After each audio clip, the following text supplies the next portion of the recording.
as you're assuming, and already know, this is a 1920s makeup tutorial, but for the beginning, I'm just going to do your regular full-faced foundation makeup, like every day, minus the bronzer and highlighter, because in the 1920s, women tried to be as white as they could. I will be taking a Tarte Clean Slate Flawless 12-Hour Brightening Primer, and I just use this every day. It just basically just locks in your foundation longer, and it brightens at the same time, so that's always good. So just apply this. You don't have to apply too much, or else it might make you a little shiny because of the brightening. So just a little. Next, I'll apply my foundation. It is Neutrogena Healthy Skin Liquid Makeup. And I'll just apply that on the back of my hand. And I will take the Sigma Flat Kabuki F80 brush, which is really good for foundation. And I'll just stipple it on my face, kind of just buff it on. And it looks like I have a lot, but I like move it around my face.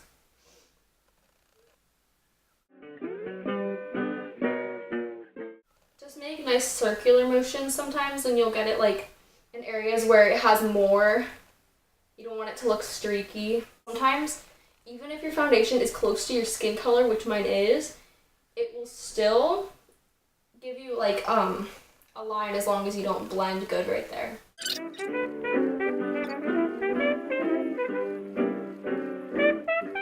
Next is pretty tricky because in the 1920s, as you know, girls basically tweeze their eyebrows down to nothing, which I'm sorry, but I don't have enough dedication to English for that.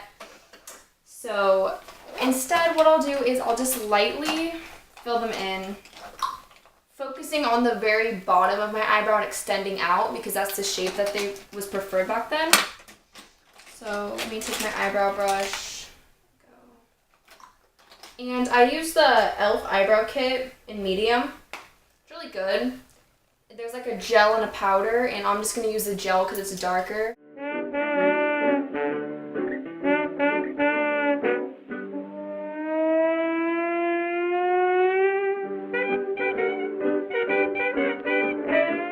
Basically, they wanted a shape that was like this, extending past the eye, really thin and tweezed down and dark. Next, we're going to start on the eyes. In the 1920s, the most common shades used were like turquoises, dark grays, blacks, anything that's just like super out there that isn't used for daily makeup here in 2015. And to start you off, I'm going to use my, what's this called? NYX eyeshadow base in white. And I'll just apply this on the eyelid before I do my eyeshadow. It basically just makes it much more bright, and it makes it stay on longer.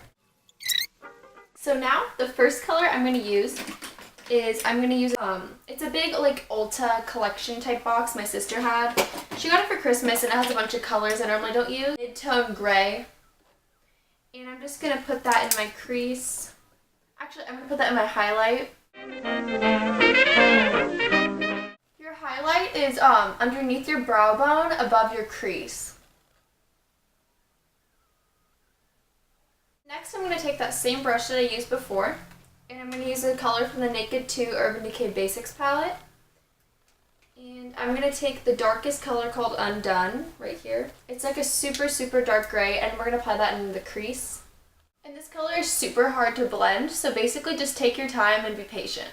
Take large windshield wiping motions and circles, and it'll blend easier.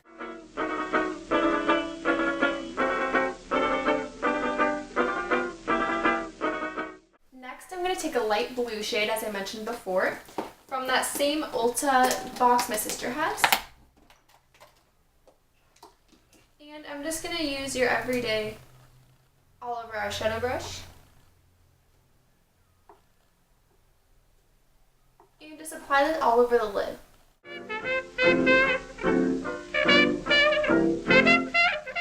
And lastly, we're just going to take your brow bone shade at the top, and I have a nice brush, the Sigma Highlight Diffuser E71. And I'm going to take the color from the Naked Basics palette Frisk. It's like a really light gray. Normally I'd use a lighter color on top, but since this is such a heavy, dark look, I'd use a very light gray. So just apply that underneath your eyebrow. That last scene was too hard to film, so basically I just lined my eyes really darkly with a really dark gray kohl eyeliner and just basically did it kind of messily and just really thick dark lines because eyeliner was the breakthrough in the 1920s and it was just something they were really into wearing. False eyelashes were made famous commonly in the 1960s, although they were invented in 1916. So for this look, since it's so bold and flapper-like, I'm just going to wear them anyways since it was relevant to the time, just not so as much until 1960. I just added some false eyelashes. They were the Ardell Glamour, and I couldn't film them because I can barely put them on without filming itself. They're really tricky, but the key is to make them look a little less unnatural. You just take some mascara. I used Maybelline Great Lash Big and just kind of run through them, get the corners and like middle sections a little clumpier, some eyelashes sticking together, just so they look a little more mascara and not fake, while they're going to look unnatural anyways, and this is kind of the look I'm going for today. But underneath, for your lower lashes, you don't use false eyelashes. You can just use mascara and run through it a little heavily, or else it'll look a little too doll-like. During the 1920s, people applied blush a very different way than they do today.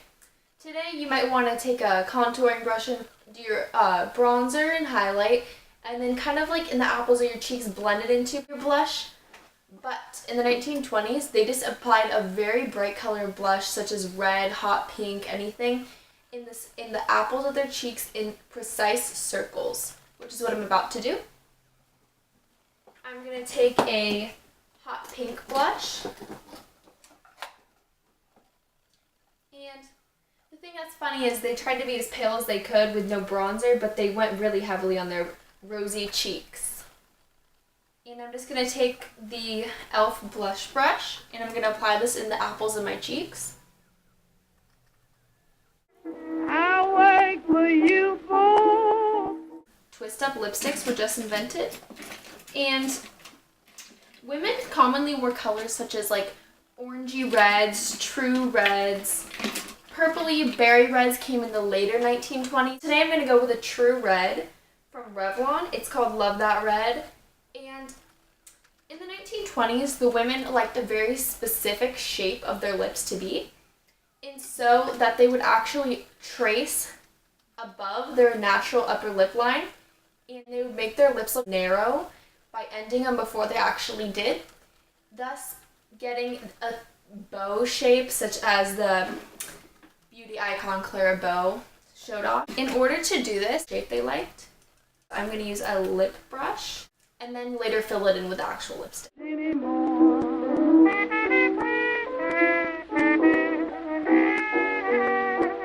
All I want is your picture. It must be in a frame. All I want is your picture. Luckily, because I already have short hair, I don't have to bobby pin it up or do any type of faux bob or teach you guys how to do that. While all I had to do was just wear my hair down, curl a few pieces in the front, and it has that flapper kind of vibe because, as you know, bobs were all the rage. And basically just with a few curled pieces, it's more of a formal, maybe at a speakeasy type of bob. Thank you for watching. All I got a